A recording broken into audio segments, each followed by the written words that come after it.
in Milwaukee and Green Bay, Wisconsin, lies one of the oldest, fastest, and longest road courses in North America. It's called Road America, and today Road America is the site of the Toyota Atlantic Championship Shootout, where the best drivers from both the east and the west coast of the United States meet on neutral turf.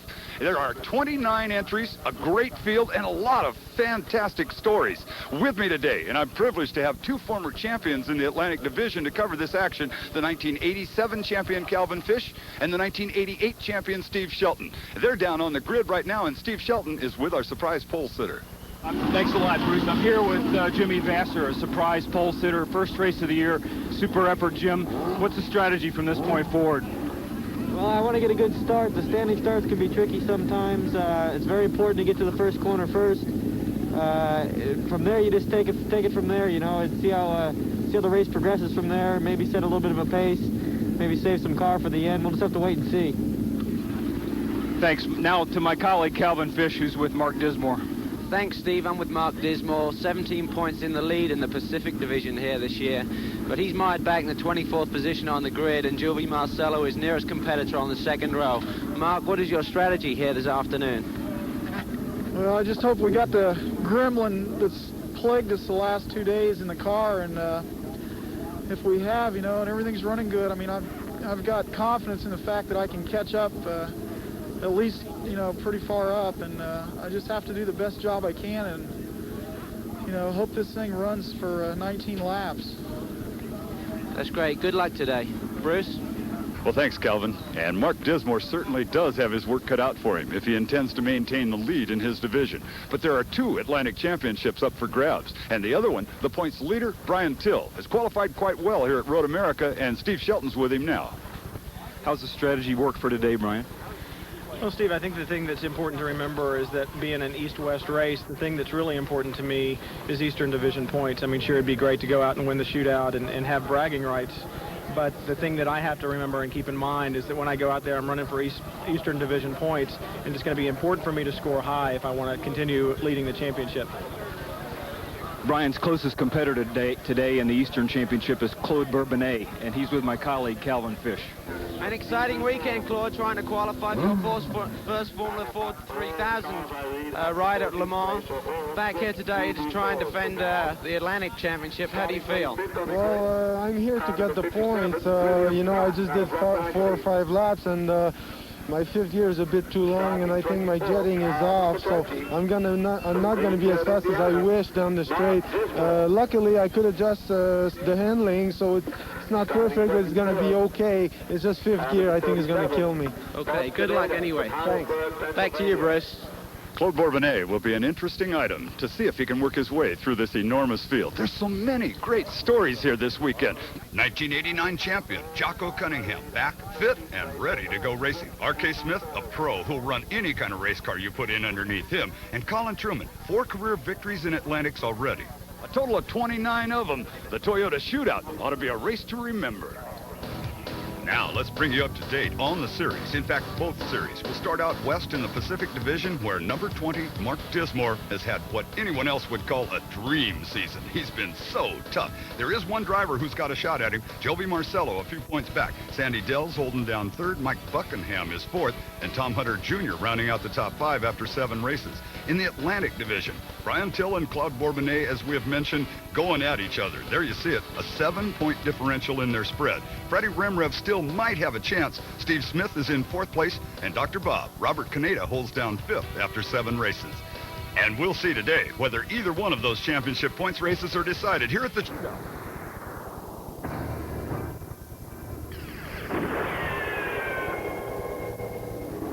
Welcome back to Elkhart Lake, Wisconsin. We're in the warm-up lap right now, and the Toyota Atlantic Championship cars will be coming back for their standing start. But now we've got an update from Steve Shelton. Well, we got a late breaking story down here on the grid here, Bruce. When I last talked to you, Mark Dismore had gone out on a few practice laps. The motor sounded really bad, so his teammate Tom Hunter Jr. stepped aside, and now Dismore's in Hunter Jr.'s car, starting dead last.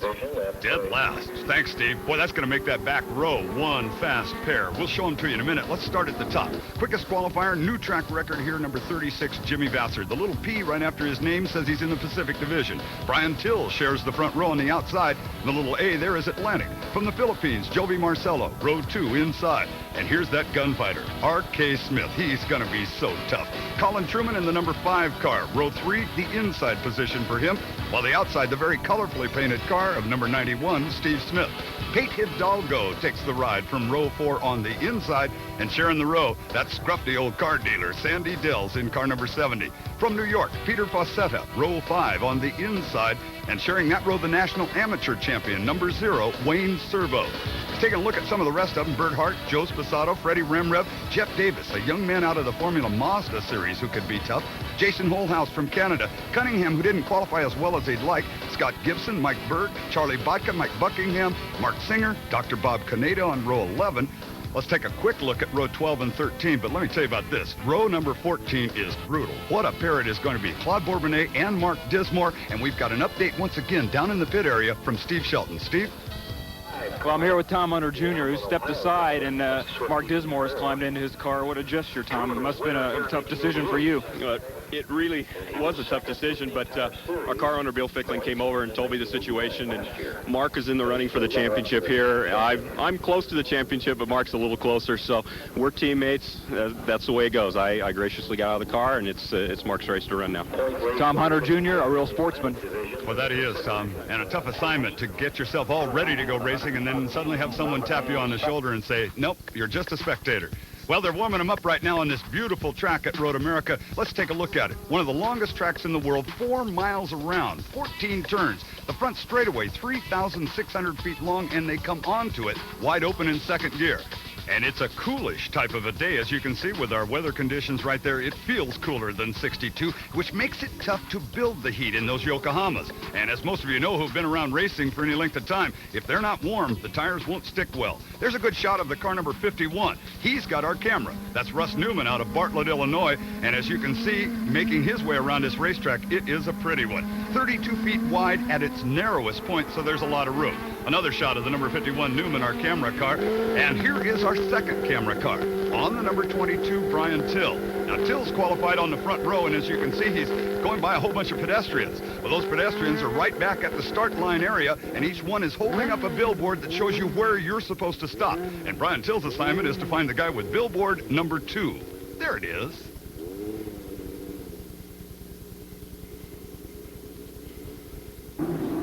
The last of the staging process taking place right now as we look at the back of the pack, the last of the cars to come up to their specified marker. It is in the number 10 car, Mark Dismore. There's been a car switch and Dismore replacing Hunter, and they are ready. Heads up for this start, Calvin. As soon as we get the red light, we have 4 to 7 seconds, and they'll see the green. Engines rev. And they're off. Oh, my. Turn 1 will be a thriller. Atlantic's from a standing start here, ready to go at Road America's Turn 1, which has been a tough corner already today for some of the other competition that's run. Looks like Jimmy Vassar got the jump on everyone there and leads through Turn 1, heading down towards Turn 3. Good clean start. The number 36, Jim Vassar. We've talked to him already, but this young man has shaken up the Atlantic regulars. Came out here and just smoked him as far as qualifying times go as we sort him out on the first lap around this 4-mile-long racetrack. Somebody brought up a little dust there. Extremely cool conditions here today at Road America, and the tire temperature, getting the tires up to temperature is a problem for these drivers. Working hard. Jimmy Vassar looking in his mirrors now, heading down towards Turn 5. Some squeeze plays going on right in there at the third place position. Marcelo involved in that. The number 22, Brian Till, has taken over the lead as you look there at the number 36. 36 is Jimmy Vassar, the one who qualified on the pole. But here they come. This is your leader, number 22, Till, coming at you. It looks like RK in the second place spot. That's right. Jimmy obviously got lost in the shuffle there after Turn 3, and Brian took over the lead. I didn't notice that, and I think it's RK Smith running in the second position right now, and I think Jimmy Vassar is in the third position. And Jovi Marcelo not far off of that pace either. Marcelo, who qualified third quickest, is the number 8 car, blue and white, and I can't tell for sure. That's a long, tall shot as they come through that carousel. Heading down towards the kink now, which is Turn 11. Fastest part of the racetrack now as they head down towards Canada corner, which is Turn 12. There's your battle for second place. RK Smith, and it looks like Jovi Marcelo. And here comes, okay. Vassar getting in underneath R.K. Smith right there. And Vassar has taken over the second place position. R.K. though not going to let him get away. Jimmy's obviously trying to make up for lost ground there. He may have made a mistake, may have got edged out in that first lap, and but he's still okay. The car isn't damaged. A good clean start, and he can make up this ground. Jimmy's had the fastest car here all weekend, and I expect him to make the move on Brian and put that car in the lead of this race. You've run this racetrack before. It is a fast racetrack, is it not? Very much so, very fast, but also you need a combination of a good handling car and good straightaway speed. One is not enough. And to get the car working well, that will give you the straight line speed. If you're exiting the corners well, you'll get good terminal speed at the end of the straightaway. That's 6th, 7th, and 8th. And I think it is Sandy Dells and Wayne Servo in 6th and 7th as they come by there. And you're looking at number 70, Sandy Dells, who is no rookie, but actually a rookie to this racetrack. It's his first weekend ever here at Road America. That's right. We have quite a comparison there. Probably the veteran of Formula Atlantic here today, Sandy Dells, and one of the new guys, Wayne Servo, doing battle. And it'll be interesting to see if Wayne can put one over the old guy there. Back on the lead, and number 36, Vassar, closing in again on number 22, Till. Till was the guy who sparks were shooting off of the car. As we move on back, there's Sandy Dells once again in the number 70 car, and Wayne Servo, the national amateur champion, chasing him hard. Back on the leader. You see there, turn 6, and that's Vassar has closed extremely hard on a Brian Till there. He's right underneath his gearbox, and he may make a move here down into turn 8. Watch him closely. The leader of the Atlantic Division points battle, and he's going up against Vassar in the second place spot, who's making his first Atlantic start this year, effectively. That's right. Jimmy's been running the Ford 2000 series up in Canada, had 4 victories, 7 pole positions this year, but his first Formula Atlantic start, and a very quick guy running against Jimmy, and I have a lot of respect for his talent. And Brian's obviously running a marginally conservative race here today. Points are important. He's still trying to win this championship, and he's not going to duke it out with Jimmy. If Jimmy's going to push hard, he'll probably let him go. Well, they are pushing hard right now. That's Vassar trying to get around Till, and they're up right wheel to wheel there. Here you are on board with Till, and Vassar's on your right. And Vassar has taken over the lead. Well, you get to watch that lead change from right inside the car. So show it now. Number 36, Vassar with the lead, and number 22, Till, in pursuit of him. And it's plenty good here. The early stages in Elkhart Lake, Wisconsin. You're on board with second place, and we'll be returning right after this. Championship from Road America. Jim Vassar with the lead, Brian Till second, RK is third, Jovi fourth, Steve Smith fifth. The rest of the top 10 there after 4 of the 19 laps we're going to be running here today. On the front straightaway, there is number 36, Vassar. Till not far behind him, but then look at this pairing as they come down the front straight. Jovi Marcello making a move on R.K. Smith right there for third place. Jovi Marcello on the left in the blue and the white car. R.K., the blue and the yellow car, that's a third place war. RK's a veteran of all types of racing. Started racing Formula Atlantic only a couple of years ago and cleaned everyone's clocks. He went out and won race after race in the new Swift car, and he's not been happy with the way his car's been working this weekend. He said he had too much understeer when I spoke to him on Friday, and a little disappointed with the way things were going, but they'll hang in there, and I'm sure he'll be up there at the finish of this event. According to the record book, R.K. Smith has 4 Atlantic victories. But I'll tell you what, he makes every one of them shake in their driving shoes when he shows up at a racetrack, and it looks like he's trying to take back third, and he accomplished it. And we keep swapping that third place spot. Boy, there's some of the best racing going on here at Road America right there. R.K. Smith driving the Dwayne Anderson car, making one of its few starts this season. He calls San Clemente, California home, and there's a real good look at him there in that left-hander. But boy, he's not getting away from Marcello. Marcello trying to keep the pressure on him. We're going to see a good battle here. We have Jocko Cunningham, last year's champion, and Claude Bourbonnais, who's trying to win the series this year. And Claude has come from the very back of the field through to the 7th position right now. A tremendous performance so far for Claude Bourbonnais. Behind him are Sandy Dells and Joe Sposato, but we're watching this young French-Canadian who's been busy. He's been on a rip this weekend as far as traveling. The 89 champion, Jocko Cunningham, is the one in front of him, as we were just mentioning a moment ago. And Bourbonnais wants to get by him in a hurry. Otherwise, that distance that Vassar keeps pulling away gets larger all the time. Well, Claude's close enough now where he should be able to make a move down into turn 5. I mean, Jocko's brave, and I think Claude is even a bit braver if that's possible, and it'll be interesting to see these two have a dogfight this afternoon. It's the battle for sixth, and here comes the move for the Reynard. The red Reynard goes in underneath and takes over the sixth-place position. Remember, for those of you just tuning in to this Atlantic race, the red number 4 car with Bourbonnais on board started 24th position, I think, as they got away from a heck of a start here. Well, Claude's been busy this weekend. He, in fact, was in France up until this morning trying to qualify for his first Formula 3000 event in Le Mans. Didn't quite make it, had car problems, didn't make the field, decided to get back and try and win this Atlantic race here today.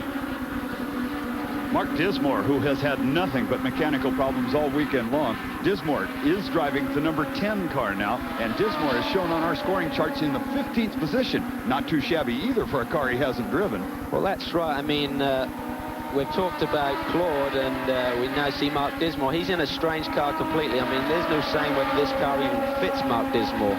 All race cars are able to adapt the pedals and such so they fit the race driver.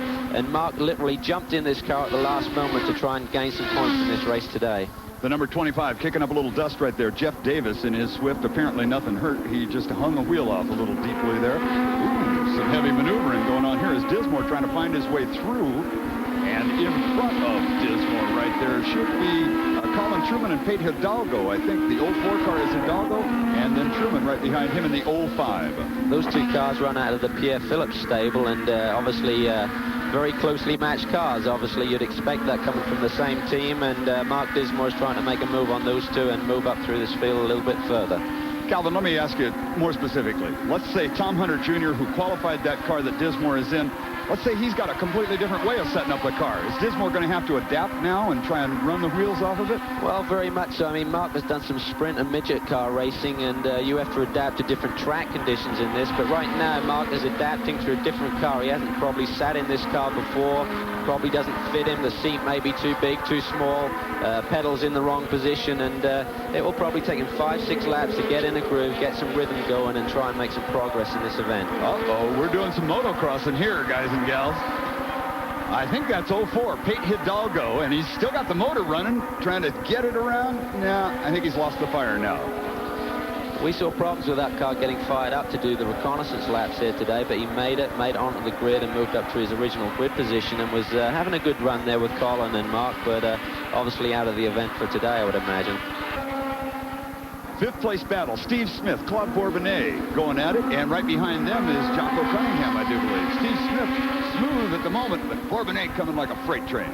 Oh, he's on a rampage. I mean, Claude has got the bit between his teeth. He's pumped up, and he wants, after Brian Till, who's currently in second position in this race, he needs to close the points battle, and he has to do it now. We only have one event after this event at Road America. That's St. Petersburg and the finale, so he needs to close that gap today. Vassar with the lead. The average speed up until now is 109.15. As we said, it's a fast racetrack when you're averaging a 109. And here is that battle for fifth again. Steve Smith in the yellow car. The red car is Bourbonnais, and right behind him, Jocko. Well, we saw that Claude was not quite as fast down the straightaway as Steve Smith, and I spoke to Claude before the race after his few laps that he got in the car today, and he was suspect that the jetting was a little bit off with that motor, and he suspected that he may be short on straight line speed today. Well, he can't be too short on straight line speed. Uh-oh, we'll be a yellow flag. Once again, this is for Pete Hidalgo, whom you saw just a few moments ago, as we look at Jimmy Vassar right there. Vassar, who started racing cars when he was 6 years of age. Oh, at 24, he's got an awful lot of racing experience under his belt. And there is the pace car. The full course yellow. The pace car will now take control of the field and slow him down. So a little bit of a break in the action. They tell me also that Peter Fossetta is stranded somewhere out on the course, and they'll be towing him in. And we'll be coming back to Road America right after this. The Toyota Atlantic Championship. Out of the event so far, 27 Freddie Remrev never really got off the starting line. Dennis Ferrara broke. Pete Hidalgo, we've seen his incident. And Peter Fossetta broke some kind of parts and was stranded out on the racetrack. We're under a yellow. The pace car has control of the field. And at the moment, one of the assignments that these guys have is to try and keep those Yokohama tires warm on what is a very coolish day here in Elkhart Lake. Shadows are starting to get a little long. There's a look at the field. There's Vassar with, I think, a little tire smoke. Till in the second place spot. And this is the gentleman who's now holding down third. It's car number 8, the Midas International car. And the driver, Jovi Marcello. And we're going to take a moment right now and meet Jovi Marcello a little bit more up close and personal. He has 7 starts so far in Toyota Atlantic Championship racing, no wins, but he's still in contention for the title. And the question on our minds was, what got him started into motorsports?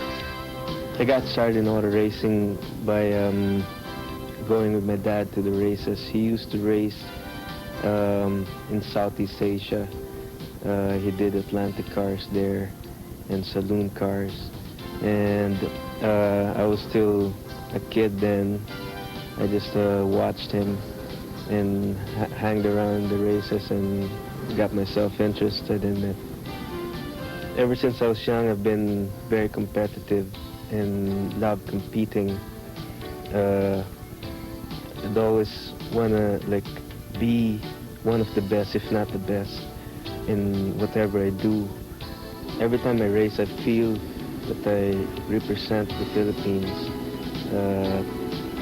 and that hopefully would attract other Filipinos to come over abroad and try their hand at international racing, because there's a lot of talent back home. They just have to come out and do it abroad. Hero in racing would probably be Jackie Stewart. I think he's done a lot in his time and won a lot of races, and been on the top for so long. And besides him, I think my father as well. He's taught me a lot and made me what I am today. Jovi Marcello's dad competed in the Macau Grand Prix several times against the likes of K.K. Rosberg and Alan Jones. And I think he's quite proud of what his young son has been accomplishing here. We're still under a yellow flag condition, and still they try to keep warmth in the tires. That is number 51, Russ Newman. At the moment, Newman is listed in 17th place. He's also our camera car, and you're on board with Russ. He's waving at something right there. I don't think at the corner workers. Well, we're all going to try and figure out what it is. It's got to be to a competitor behind him or beside him or something. But, boy, he's trying to tell him with his hands. It's hard to communicate with a full-face helmet on. Okay, here's the situation now. That's Scott Gibson, and they put Gibson back in front of him because apparently when they went under the yellow flag condition, whatever it is, Newman's afraid they might penalize him, and he's putting Gibson back in his spot. On your screen, coming by the listings, the top positions as they run at the moment here under the yellow flag condition. And it's a long yellow flag. Part of the reason for that is once the pace car gets out there and slows them down like they are right now, it's a 4-mile lap before they come back around. The lights are out on the pace car. That means next time by we might get a green. Come back and join us. Back to the Toyota Atlantic Championship from Road America. Number 36, Jimmy Vasser, leads it. But off of the back row, Bourbonnet's been making his way through, and so has this gentleman right here. Yeah, there's Dismore, who is in the number 10 car, sitting in the 11th place spot right now. As we come back up to tempo, the flag turns green, and Vasser has got the lead, but Till's all over him when they get to the corner. Brian locked a brake there. I mean, he was moving around in Vasser's mirror trying to hassle him, but locked a brake and braking for turn 1 and holds the second position. Jovi tries to go under R.K. Smith there in turn 3. The challenge is for third, and Marcello apparently has pulled off a very tight pass around R.K. Smith. Both these guys are going to be trying to make advantage of this pack closing back up under the yellow flag condition, but they're battling each other. RK comes back at Jovi Marcello again right now. We see Claude Bourbonnet has made a move around Steve Smith and is in the 5th position. So also has Jocko Cunningham moved around Smith and moved himself up one more as RK battles right back and goes under Marcello. That's a good... Troubles. 91 Smith is one of them. The other is Passato, and I got another one that looks like it might be Sandy Dells right there. Miss them, guys.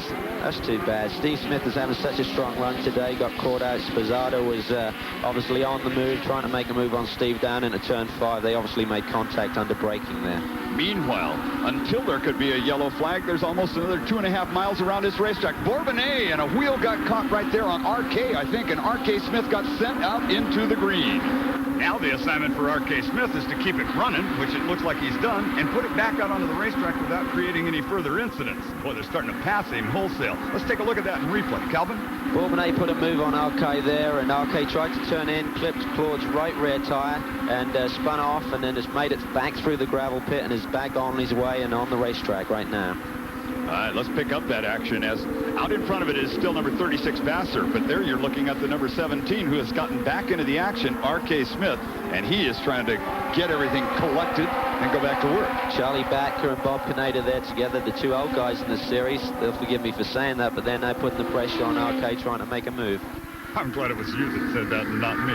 Let's pick back up with our leaders. Here comes the number 36 Vassar, right behind him Till, and there's Bourbonnais from the back row to third on the racetrack. Does this sound like some kind of a Cinderella story or what? Uh-oh, we've got a couple of cars around. One of them is Russ Newman. The other one's Scott Gibson. We just saw those guys a little while ago from the in-car camera that was on Russ Newman's car.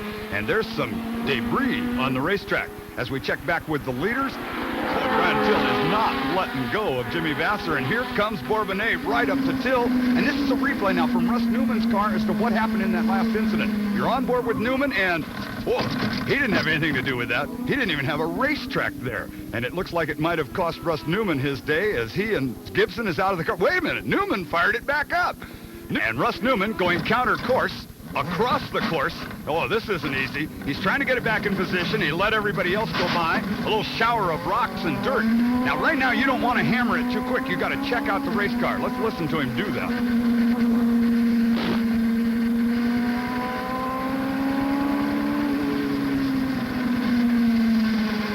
Well, he's got brakes. He's got throttle. So let's see what he's going to do. He's now coming on to the front straightaway. The pit entrance is on his right-hand side, and he's blowing that off, so I think Russ Newman is going to continue on. Catches fifth gear. Right down here in front of our booth, he motions to his pit crew that he's going to continue on the racetrack, and he's at speed once again. Back on the battle for the lead. Here are the three hard runners coming at you. In fact, they're second and third, Till and Bourbonnais. That's the East Coast battle for the championship right now. Brian Till will not be believing what he's looking at in his rearview mirrors right now. Claude Bourbonnais stuck there, and here we have another full course yellow. The pace car is on the circuit. Obviously a big wreck there somewhere around the track. If Till can't believe what's in his mirrors, Vassar's getting tired of seeing those lights on in front of him. All right, there are, oh, look at that under the pace car thing. That was, I think, Marcello climbing the rear wheel on Bourbonnais. I don't believe that. I hope Claude's car has not been damaged. I mean, Jovi was obviously not looking what he was doing there. All the cars had slowed down, and he launched himself over Claude's rear wheels, and he's out for the day. Big break for Mark Dismore. I mean, this race is just unbelievable the way the fates are turning right now. Here's a look back at the incident. Third place, watch it, up into the air goes Marcello after he climbs the left rear wheel of Claude Bourbonnais' car, and it looks as though Jovi Marcello has hurt his car bad enough. It's done for the day. The big concern I'd have is Claude Bourbonnais. I mean, that was a big knock. I mean, his rear suspension, if not broken, will certainly be tweaked, and that may affect the handling of the car for the remainder of this event. He's weaving now and trying to see how the car feels, make sure nothing is broken.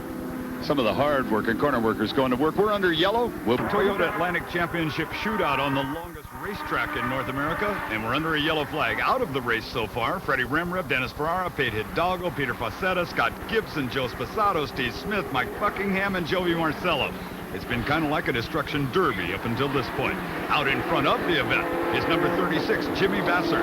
Chasing him is number 22, Till, and you're looking at the incident. They are still cleaning up, where Jovi Marcello will be on the hook on his way back into the pit lane. There's the pace car, number 36 Vassar and 22 Till. Now look close at the number 4 car. Remember, his rear wheel got jumped. The car looks like it's physically okay, so Bourbonnais might be just as tough as ever. Earlier today, at the drivers' meeting, the officials from Toyota Motor Sales made what has to be called a major announcement regarding the Toyota Atlantic Championship Series for 91. What we're talking about for 1991 and beyond is a single North American series comprised of 14 events, 5 of which will be held up in Canada with player sponsorship, 9 of which will be held down here in the United States. In terms of the race purses, each race is going to carry a race purse of $50,000, including the races in Canada. In terms of year-end prize fund or points fund, Toyota is going to be contributing $100,000, and we're going to be getting an official announcement from players within the next 3 to 4 weeks as to what their contribution is going to be. but I would not be at all surprised if that dollar figure wasn't somewhere between the $50,000 and $75,000 range. Toyota is very pleased to be involved with this series. We're in it for the long term. We feel like it's going to be great, and we hope you think so too. Thanks.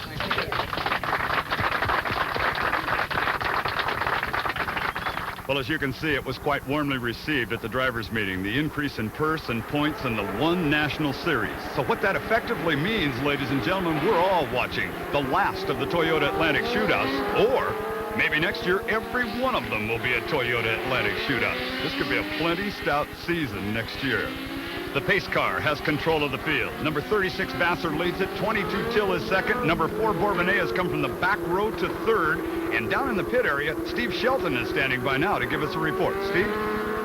I'm here with Denny Eade, who's the crew chief for Claude Bourbonnais. Claude's making a hell of a showing out there, Dennis. I mean, he's come from 27th all the way up to 3rd. Just understood that he got hit in the back while under pace car condition, but you haven't heard anything negative about this, have you? No, from what I can see, the car looks fine, and Chuck's doing a whale of a job. I think he's going to get the job done today, so it'll be kind of fun to sit back and watch. Back to you, Bruce. Okay, thank you, Steve. I don't know if Dennis looks like he's having the most fun of anybody down in that pit lane. His driver has had a tough assignment today. For those of you that are just tuning in, Bourbonnais did not actually qualify the car. That's how come he had to start at the back of the pack. A busy day.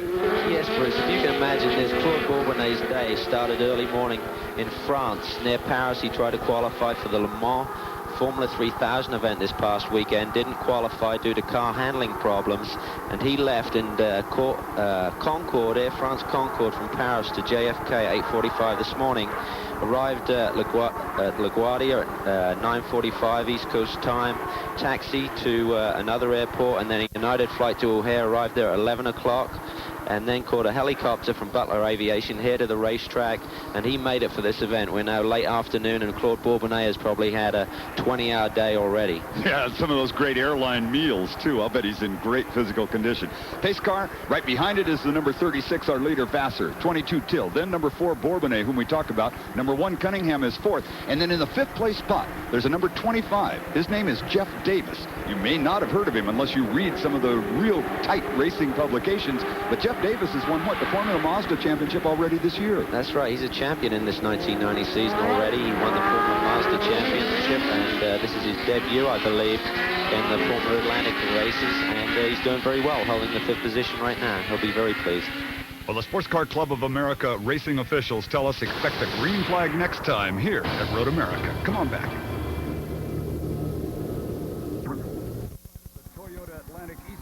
Shootout. It's been under a yellow flag up until now, but we're about ready to go back to the racing. That's what we're doing right now as the green flag waves, and number 36, Jim Vassar, goes underneath it, and the competition heats right back up. That's still in the 2nd place spot with the sparks. That was a wing just went away on Bourbonnais' car. He's in trouble. There's the problems. You wait till he turns into this corner. He could have a major drama here. Ooh, he held it, though, and that wing can't be doing anything but working against him now, right? Oh, this is because of Joey Marcello there. We saw him run over the back of Claude's car under that yellow flag situation, and he's broken the rear wing end plate, and Claude will be having dramatic problems with the handling of the car very shortly. I hope he can see in his rearview mirrors that the rear wing is broken, otherwise he could have a major problem here soon. Number 36, Vassar, comes back at you leading it. In the 2nd place spot is Till, and there is Bourbonnais still hanging on to 3rd with that wing hanging off. A question for you is, well, yeah, there was going to be the answer for me right there. Is this going to be an unmanageable car to drive in these fast corners? Well, I mean, hopefully he's seen the situation and he'll calm down and, you know, drive accordingly. I mean, you can't drive a race car at normal speeds with the rear wing hanging off the car. And, you know, we're coming up to the faster part of the track, and I just hope that Claude realizes he has a problem, and because it's very dangerous out back here. We're going to keep an eye on him because, honestly, he looks a little bit like an accident waiting to happen. We'll check back. Right behind him is Cunningham. Now, that's got to play on Cunningham's mind to see that in front of him. Well, Cunningham, in fact, has moved around Claude, and it's Dismore, in fact, is moving up onto the gearbox of Claude Bourbonnais right now. And this is where it's going to have a problem. Through the carousel, we have the kink next, and you can see the faster exit speed of Mark Dismore, and he should be able to make the move here. All right, so Dismore gets around. I was wrong. There's Cunningham in 3rd. That's that number 1 going by. Here comes Dismore in the number 10 car, Bourbonnais, and trying to get around him is Colin Truman. I tell you, this is no mean performance. The speed that Claude Bourbonnais is driving that car. R.K. Smith has moved around as well, but I mean, Claude is not losing a lot of ground, and I mean, that car must be unmanageable, and he's still holding on to these guys. It's incredible. It's quite a drive. Like you said, if you look in your mirrors, you don't know if you want to keep the hammer down at all or not. Number 4, Bourbonnais out of Well, it'll be interesting to see whether he pits or hangs on and stays on the track. Probably John Bornholt, the chief steward, may black flag him here. There's your second place battle. Back on the leader. There's your leader. Here's the second place battle. Number 22, Till. And Cunningham is reeling him in. 6 laps to go if we stay green. Leader speed so far, 108.37 miles an hour. They're whistling when they got the throttle down. Brian Till will want to keep Jocko Cunningham behind him in particular. He's not so worried about Jim Vassar because Jim Vassar is running out of the Pacific Division, so they're running for separate points here today. We have 2 races within a race, but Jocko Cunningham runs in the Atlantic Division, and thus if he passes Brian Till, he'll be taking points away from him. You know, we talk about the points, and those who don't follow the season are wondering all about points, but let's separate points from money. They're going for some bucks this weekend. That's right. I mean, we have $100,000 on hand here to these drivers today. $25,000 to the winner, and a lot of money spread down throughout the whole field. Compliments of Toyota Atlantic Division, and it's big money. It makes a big difference for whether the guys can make the last race or 2 of this season and put money in the coffers for next season also. And I have heard a report now that they will be putting out a black flag, or individually excluding the number 4, and probably for safety reasons they are correct. Well, that's right. I mean, it can be a danger to the other competitors if the rear wing comes off into the path of another car, so it's the right move. That's R.K. Smith and Mark Dismore right there together. They're talking about the battle for 4th place. And R.K. is around Dismore, holding 4th at the moment. Back on the number 4, who has not yet gotten the black flag. That's another thing about a 4-mile lap around this track. The black flag only comes by every couple of minutes. But he's still holding down this 6th place position. It's incredible. I mean, he's probably not hurting for straightaway speed with the rear wing hanging off. He's obviously got less downforce, but you saw the car there through the kink, getting very sideways, and Claude is just hanging on. He just wants to score some points. Whatever he can pick up today is helpful in trying to win this championship this year. Number 25, Jeff Davis out of Texas, is the next guy trying to figure out how to get by Bourbonnais and avoid any of the debris that might come off. I'm amazed that that rear wing's still hanging in there. I'd have thought it'd clip on or catch on something and get ripped off. Well, I'd expect it to depart the scene very soon, and I think he's going to maybe make the pit lane this time, or is he going to, hand goes up. He's angry. I mean, it's been a long day, and he did a great job, and maybe the guys can get another rear wing put on this thing, but effectively he's out of the strong points for today. Coming to a stop. Bourbonnais' day apparently ends, unless they just rip the wing off and send him back out. Let's see what happens here real quick. But as you say, that's a possibility. I mean, if they take the rear wing off completely and let him run, that's okay, but you can't have it half on and half off. 2.2 seconds separated 1st and 2nd place, and here they come at you on this very fast racetrack. 36, Vassar, 22, Till, and Cunningham right in there also. That's the first 3 underneath you. Looking on back a little ways, here comes 4th and the 5th place. 4th is number 17, R.K. Smith. 5th is number 10, Dismore. Going back to the 6th place right now. This is 25, Jeff Davis, and 05, Colin Truman. Truman trying to get underneath Davis and outbrake him right there. And Colin has just taken over the 6th place position. That was turn 5. Colin's a veteran of former Atlantic, won several races last year, moved up to the ARS series for this year, didn't do very well, didn't like the way the car's handled, decided to come back and do a one-off event here at Elkhart Lake. Good move. You're on board right now with the driver of the number 51 car, Russ Newman. My chart shows him in the 11th place. Here is the top 5 as they run. Vassar, Till, Cunningham, Smith, and Dismore. A look at 6th through 10th after 16 out of the 19 laps. Truman, Davis, Servo, Canada, and Dells. And the Toyota Atlantic Shootout from Milton. Here's the number 36 leader. He has already crossed underneath the timing and scoring area. Put the 16th lap away. And that's number 36, Vassar.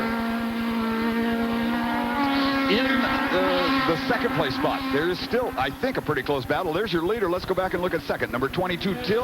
And in the 3rd place spot, number 1, Jocko Cunningham. As you look at Brian Till.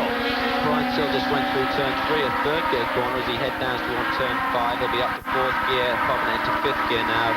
One of the longest straightaways on this circuit. He's looking in his mirrors, checking to see where Jocko is. And you can see sparks coming under that car. Brian utilizes titanium skid blocks on that car, which causes a flash fire when it bottoms out on the racetrack. Turn 5 right now. Second gear corner, one of the slowest turns on the circuit. Accelerate hard up the hill to turn 6, up to third, fourth gear. Back down to second gear for turn 6. A little bit rough on the exit here. You'll see the car bobbing just a little bit. And short shifts up to fourth gear for turn 7. And he'll stretch that maybe, or maybe just pick up fifth gear as he heads down towards turn 8.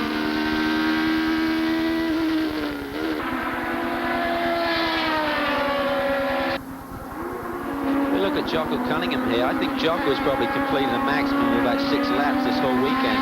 Various problems with the car, qualified well down, but he's moved up in a strong third position. Looks like Brian's got him under control at this moment, but Jocko's not going to give up. I mean, he hasn't run that many races this year. He's just here to win. Points is not a factor. He just wants to win the big one, this East West Shootout. 1989, he won that title. That's how come that number 1 is on that car. It wasn't just an arbitrary decision to make that number 1.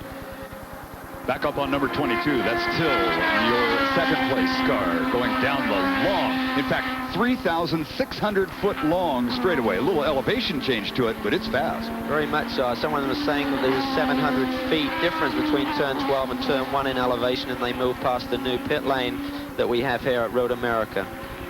The number 4 coming back out of the pit lane. Here comes Bourbonnais with a brand new wing on board. Go for it, Claude. There are 14 cars on the lead lap right now. Bourbonnais, not one of them. Yeah, but with just 14 cars out there, I mean, Bourbonnais can still pick up a few points. I mean, we have 2 divisions, so the points will be split, and Claude can pick up some valuable points, and that's why the crew worked hard to get the car back on the race circuit. That's your leader, 26, Jim Vassar, 24 years of age and a wealth of driving experience. Started out in micro midgets, quarter midgets, running with the Groff brothers out in the Southern California area. And Vassar will be somebody that they'll all have to contend with for a few more seasons. Here's Vassar at work with over a 3-second lead now over the number 22 Till. Cunningham 3rd, R.K. Smith 4th, Mark Dismore rounding out the top 5. And there's a look at, I think, the 7th place spot. Jeff Davis. Uh-oh, there's something right in front of him going away. That is Colin Truman. Truman having some kind of a mechanical problem. He's off the racetrack driver's left, and it looks like it's going to go no further. Nice job of taking it clear off of the racetrack so that he doesn't create a safety hazard. Truman out of Amblin, Ohio. 4 wins in Atlantics, but today is not going to be win number 5 as Truman takes the steering wheel off. Back on the leader, number 36, Vassar. Probably being a little bit cautious now. He has a healthy lead over Brian Till, knows he's got a nice gap, and nice smooth run through this final lap, and he'll bring it home to the checkered flag.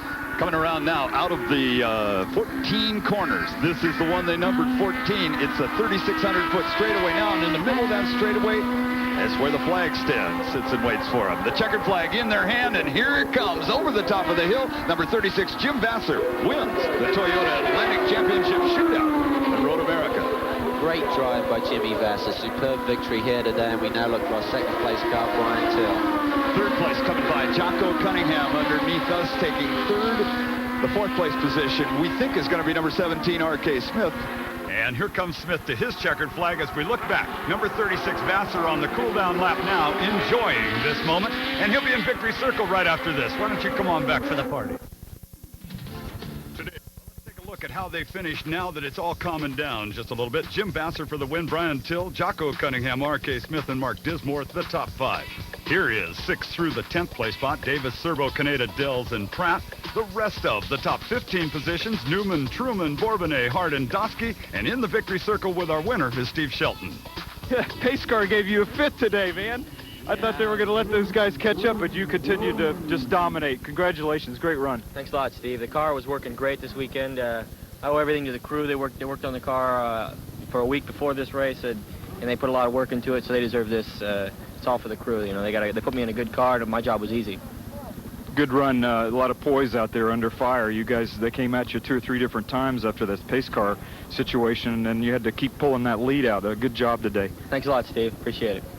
Our congratulations, too, to Jim Vassar. Now, 2nd place was Brian Till, and that was enough to clinch the Atlantic Division Championship. Calvin? We're here with Brian Till, the 2nd place finisher. Brian, I said during the show that I bet you couldn't believe when you saw Bourbonnais in the rearview mirror today. No, I couldn't. As a matter of fact, you know, the first yellow flag kind of caught me off guard. I don't know why it was thrown. There were a couple of cars well off the racetrack, but when I looked in my mirror, I could see him like 3 cars back, and I thought, you know, he's the sly fox that he is. I'm sure that he made a lot of ground, and you know, and then when the second yellow came out, he had moved up right behind me, and I just thought, you know, this is what we're racing for. You know, let Jimmy go. He had us covered today. It was just a matter of trying to keep Claude behind me.